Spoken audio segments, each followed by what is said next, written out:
What I've got for you are 20 adjectives, and I'm going to give you examples of when you can use them. So advanced adjectives, I accept they can be a little bit difficult, but it's a great way for you to broaden your horizons and improve your vocabulary and your expressions. Number 1, biased. Okay, and just be careful also with the pronunciation, biased. Here's an example. In 2018, a group of scientists published results suggesting face recognition is biased, okay? And we often use biased with the preposition towards. For example, she was biased towards her brother or in favor of her brother, so she refused to believe that he could have stolen anything from his classmate, okay? So she was biased towards, or indeed in favor of, her brother, so she refused to believe that he could have stolen anything from his classmate. Okay, so biased. Next, blunt. Blunt. Now, sometimes people get this confused with bland. They're two very different adjectives. Bland means plain and simple, okay? Bland, something that tastes bland, like white bread, very bland, or a picture with no color on it, very bland. Here we're talking about blunt, and it has a couple of ways in which we can use it, blunt. So if you're writing with a pencil and there is no point on the end of the pencil, then it will be blunt. You're not able to write clearly or draw professionally with it because the point is blunt and you have to sharpen the point. Or indeed, if you have a blunt knife in your kitchen, which I have many of, they won't be able to cut meat, okay? So you cannot cut or slice meat with a blunt knife. You have to sharpen the knife. So sharpen the point on the pencil, sharpen the knife, so the knife will cut through the meat. It will no longer be blunt, and the pencil will allow you to draw nicely, neatly, professionally, because you've got a nice point and it's no longer blunt. Now, the other meaning of blunt is how we talk to people. When we talk to people in a blunt way or a blunt manner, it means we are very, very rigid and we're very straight to the point and can sound a little bit rude, okay? So the manager made a blunt remark about the future of the company. He said the company will not survive another 3 months. That's very, very blunt. He didn't say there's a possibility or we might be successful. He was very blunt and said this company will not survive another 3 months. So blunt can be exactly that. It's straight to the point without any color about it, and people can get a little bit upset that we are so blunt. Okay, so when we are blunt, we might say something that could hurt other people's feelings. So we have to sometimes soften the blow a little bit. Number 3, compelling. Okay, compelling. When something is compelling, it keeps your attention or keeps your focus. So, for example, this book was well written and the story was compelling, meaning it kept my attention or my focus. The lecture that the professor gave was very compelling, or he provided compelling evidence to the police. So the evidence he gave really told the police or explained to the police very easily what had happened. So it was very compelling evidence. We can give compelling reasons why we should get a day off. So we go to the boss and tell him, I want to take Thursday off. So the boss says, why? And then you give him a compelling reason. Well, I have to go to the funeral of my aunt, my nearest and dearest aunt. She looked after me for many years when my mother was sick. And that's a compelling reason why your boss will give you a day off to go to the funeral. Compelling.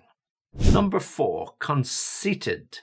Well, people who are conceited often are people that have a better opinion of themselves than most people have. And maybe their opinion of themselves is a bit higher than what their actual abilities are.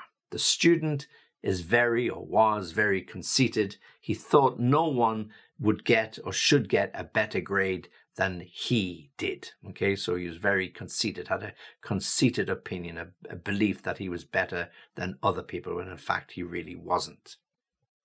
He was conceited and arrogant. So those words often go together to describe the actions or the characteristic of a person. Conceited, that again, he believed that he didn't need these other people around him. He was so conceited, he believed that he was good enough to solve all of the problems. Conceited and a little bit arrogant. Daunting. Well, daunting is a lovely word to use. Daunting means that something is a little bit difficult, not impossible, but a little bit difficult. So challenges are often very daunting. So what's the point of a challenge unless it is daunting? To climb that mountain, to run that marathon, to win that race, to do whatever you want to do as a challenge to prove yourself, then it has to be a daunting prospect, a daunting task. The task that the boss set me took many, many days, and it was really daunting at first, but I did achieve it and he was satisfied. Europe is facing a daunting economic challenge with rising inflation and costs out of control and escalating fuel and energy costs. So a daunting challenge for the ministers and prime ministers and presidents of the various members of the European Union as they face into yet another year of economic uncertainty with rising inflation, much heavier fuel costs and wage demands. So a very daunting challenge that they have to face up to. Difficult, but not impossible. Number 6, defiant. Well, when somebody is defiant, they stand up against all of the odds. They stand up against bullies. They refuse to give in. They don't want to appear to be weak, or they don't want to give up without a good fight. So they are defiant. They wanted him to resign because of poor performance, but he was defiant and he wanted to struggle on. Now, that could be the football manager when the team is really struggling to get any good results. They're not winning any games, and so all of the press are talking about how long is he got left in the job. The spectators and fans are calling for him to quit, and you get the usual song in the ground, you're getting sacked in the morning. And so he is defiant, though, that he will not resign. He will fight on. The team will improve, and it's only a question of time. They're just out of luck at the moment. So very defiant. Or the demonstrators were determined to overthrow the government. They were defiant against all the odds. Defiant. Number 7 here. Now be very careful with our pronunciation here. So the word is excruciating. Excruciating. So something that's excruciating we usually refer to as something painful. The pain was excruciating when I broke my arm, or when I broke my leg, or I broke my hand. So somebody who has a fall in the ice or the snow and they break their arm or their wrist, the pain will be excruciating for several hours until they get to the emergency department of the hospital. They get it strapped up, indeed, probably into a plastic cast. Okay, so excruciating meaning very, very painful. Listening to my wife sing is excruciating. Literally it is. She can't sing, but listening to my wife sing is excruciating. It's painful on my ears. Painful on my ears. I pulled the bathroom door on my toe and the pain was excruciating. I did that many years ago and I pulled the nail off my big toe. Not a pretty sight. So excruciating. Something really, really painful. Oh, ow. Very painful. Number 8. Again, be careful with the pronunciation here. Exhilarating. Exhilarating. So this is something really, really exciting. Yeah, okay. When something is exhilarating, it lifts your spirits. Watching a Formula 1 race, not for me, but for other people, find it very exhilarating. The noise, the acceleration of the cars, vroom, vroom, vroom. They find that exhilarating, really exciting. We played a new game at Christmas that we bought, a new board game called Carcassonne. It was exhilarating. Have you tried it? If you haven't, you should. It's a really, really good game. We really enjoyed it. Exhilarating, really interesting and exciting. I climbed to the highest peak of those mountains. At last I got there. I hadn't been able to succeed. It was truly exhilarating, really exciting. Another word, again, be careful with the pronunciation here, number 9, exuberant. Exuberant. So we've had 3 words now in a row with the using EX. Excruciating, meaning painful. Exhilarating, really exciting. And now exuberant. Exuberant. Okay, so this could describe about lots of different things. Young kids, when they are running around and they are excited and they're waiting for Christmas, they are exuberant. Yeah, they are full of energy. Yes, so the grandparents can't keep up with them. So my grandchildren are continuously running around and chasing each other. They are exuberant. Okay, so it's the sunshine makes you feel exuberant. You wake up in the morning, you get outside, you want to go for a jog, a long walk, stretch your legs, feel that warm sunshine on your back. Exuberant. Okay, and then number 10, fierce. Okay, fierce. Now this is an adjective we use to describe lots of different things. For example, wild animals can be described as fierce when they're dangerous. You know, the fierce growl of the howling of the wolf in the forest. Okay, so that could be fierce. Or if you met 2 or 3 wild dogs in the park, they're not, they're domesticated, but they're running around free and they could be a little bit frightening. And if they start growling at you, they can sound fierce. Okay. Or the wind or the cold can be fierce when you go out and it's -3 or -5 degrees and there's a really, really cold wind blowing.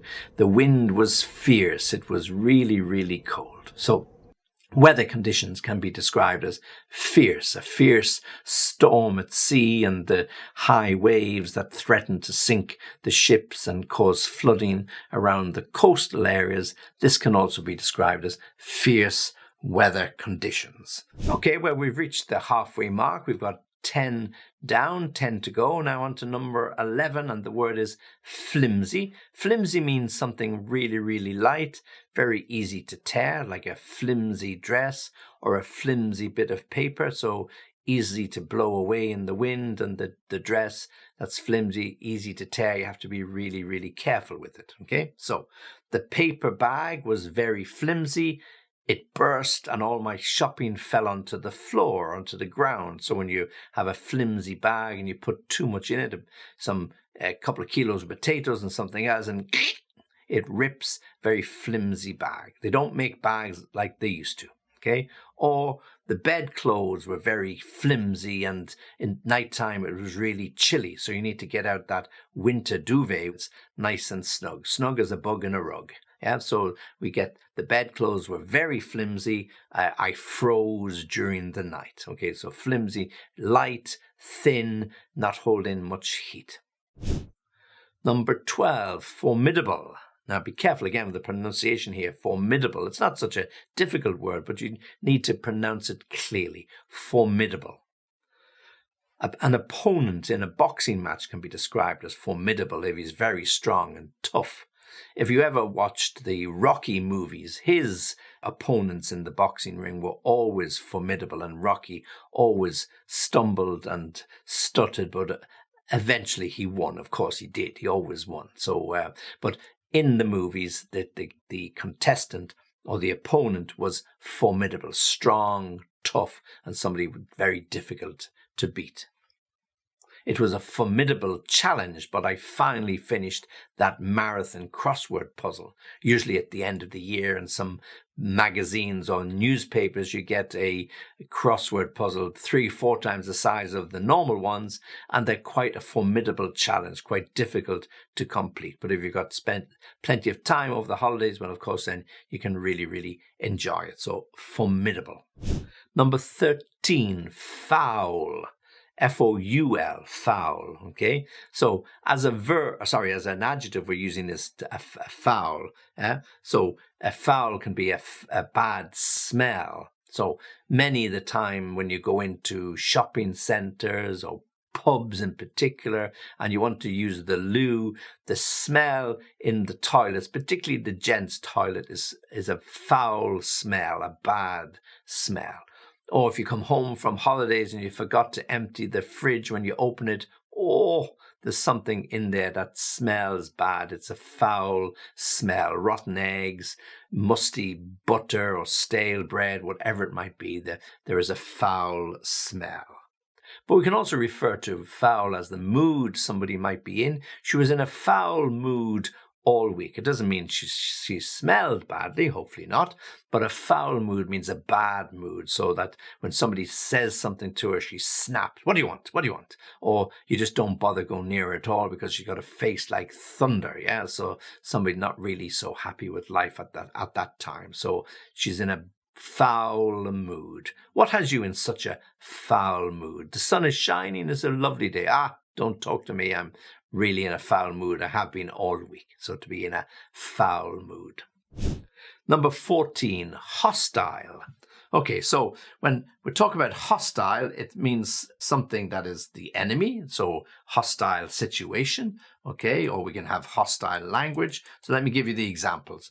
We didn't want our company to be sold to the opposition. It was a hostile takeover. So we weren't in favor of the takeover. We would prefer to have the company separate and independent, but the offer was too good to turn down for the shareholders, so they accepted it, but it was a hostile takeover. So something hostile is something that is against the other people. Yeah, hostile Indians, all the great cowboy and Indian movies that I used to watch when I was a young guy, the Indians would be described as hostile Indians, and they were only defending their own land, the land that these Americans had thrown them off. Yeah, so but they were described as hostile. Yeah, so a crowd demonstrating on the streets outside the Parliament buildings, if they're demonstrating against high cost of living, inflation, the reporter might say a hostile crowd gathered outside Parliament buildings,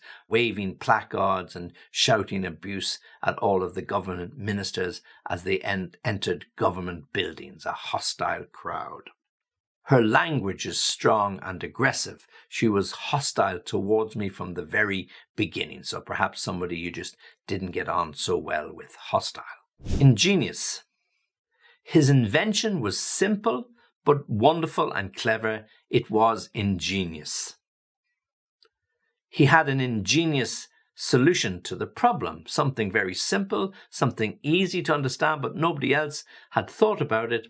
And ingenious. Some of these apps that you see on mobile phones these days, ingenious. All something that makes life far, far easier. How to find your lost keys, how to find your car in a car park, how to find your luggage in the airport. Ingenious. Yeah, so really, really good ideas. Number 16, harsh. Again, we have a couple of ways in which we can use this. We can talk about somebody's language being a little bit harsh, or the words they use to us as being a little bit harsh, or indeed we can talk about the weather also as harsh. He lives in Glasgow.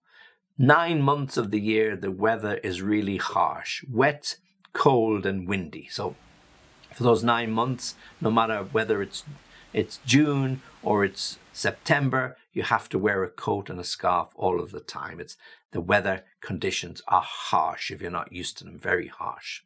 But sometimes the language we use can be harsh when we insult somebody or we talk very strongly to somebody. So perhaps we're a little bit annoyed or frustrated with them, and when we finish talking to them, they go off really very, very upset.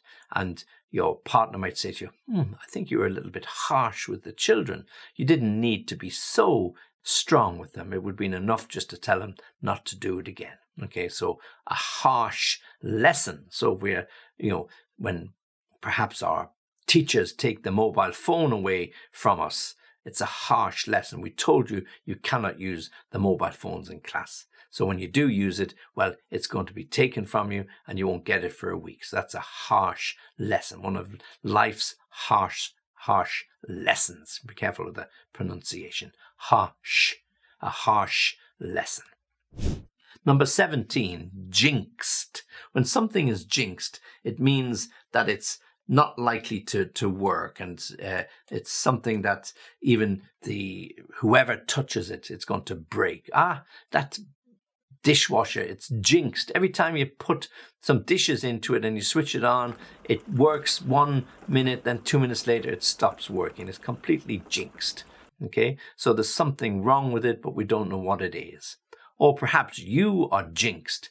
Every time you buy something new, a mobile phone, you end up taking it back to the shop the next day. So no matter what you buy, there's something breaks down. Your laptop. Remember when you bought your laptop, after 2 weeks, you had to get it replaced. Remember when you got the new mobile phone, there was no battery in the box, so you had to wait to get the battery delivered. Remember when we had the television and after 2 days, it just stopped working and nobody knew why. Yeah, he said, I think I'm jinxed. Every time I buy some electrical equipment, it doesn't work. I'll just give up. You can buy it in future. So when you're jinxed, it means that something always seems to go wrong with something you buy or something you do. It doesn't really mean that everything, but it just appears that way, to be jinxed. The government was jinxed from the beginning. There's going to be another election in 3 months, so nothing worked. The negotiations they had with the unions didn't work. The coalition they had arranged with the other parties broke down, so the government was jinxed from the very start, and there'll be another election in 3 months. Okay, now we're on to number 18. We've got 3 to go. Number 18, persuasive. Persuasive. Okay, so somebody who is persuasive is somebody who can usually get other people to do something that he wants them to do, okay, or she wants them to do. He can be very persuasive when he wants to be. A few good, well-chosen words from him, and people usually do what he wants, okay? He could be very persuasive and get people to do what he wanted them to do. So that's the example. His arguments were very persuasive. When he was finished, everybody was in agreement. So, if you were having a debate or discussion, let's say about climate control, and everybody was in favor of the reasons why climate control was needed and all the climate change, but somebody with opposite views and opinions stood up, and his arguments were very persuasive. And at the end of it, you would actually have to think that, yeah, perhaps it's not all true what they say about the reasons for climate change. So he could be very persuasive, or his arguments could be very persuasive, or the words he used could be very persuasive. So he could get you to think the way he wanted you to think, get you to do the things that he wanted you to do.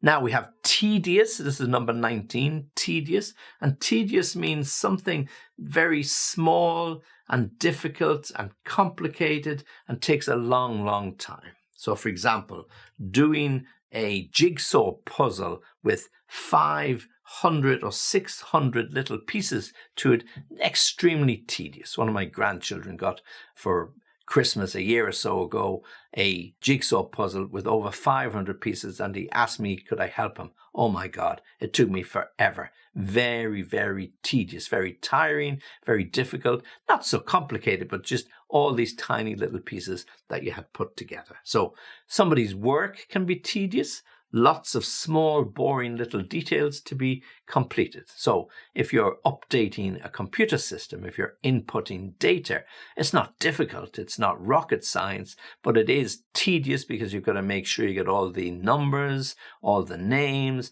everything has to be put in on the new system so it can be recorded and saved and backed up.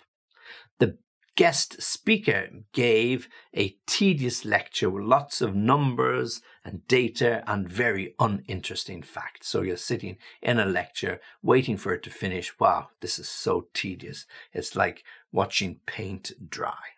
And then finally, number 20, and again, be careful with the pronunciation on this word, unscrupulous. Unscrupulous. So when somebody is unscrupulous, it means that they have no morals. They don't really care what they do, what they say. They just really want to make another sale. So often, not always, you have to be very careful about generalizing, but car dealers, second-hand car dealers, are often described as being unscrupulous. Yeah, an unscrupulous car dealer didn't tell the purchaser that the car had been in 2 previous accidents. So he bought the car, but he wasn't told when he bought it that it had been in 2 previous accidents, and he only discovered it when he sent it in to be repaired some weeks later. Okay, so an unscrupulous car dealer sold him the car without telling him about the prior history of the car.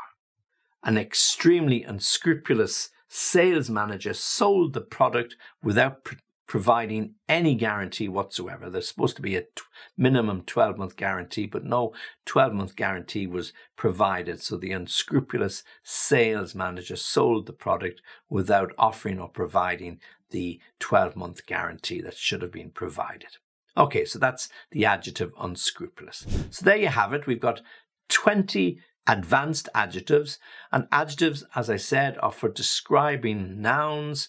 I haven't used any of the ordinary adjectives, big, small, bad, little, long, whatever. We've given you 20 advanced adjectives, and it would be really great if you could try and practice some of them. Take the examples that I've given, try to make your own examples to practice them. There are 20, so it's going to take you a bit of time to get through them. And don't worry if you forget some of them. Just try to remember 3 or 4 and then move on from that and drop them into your speech from time to time. And if you need any more help, any other help, you know where I am. Just come back to me. Okay, so this is Harry, thanking you for listening, thanking you for watching, and giving you just a gentle reminder to join me again for the next lesson.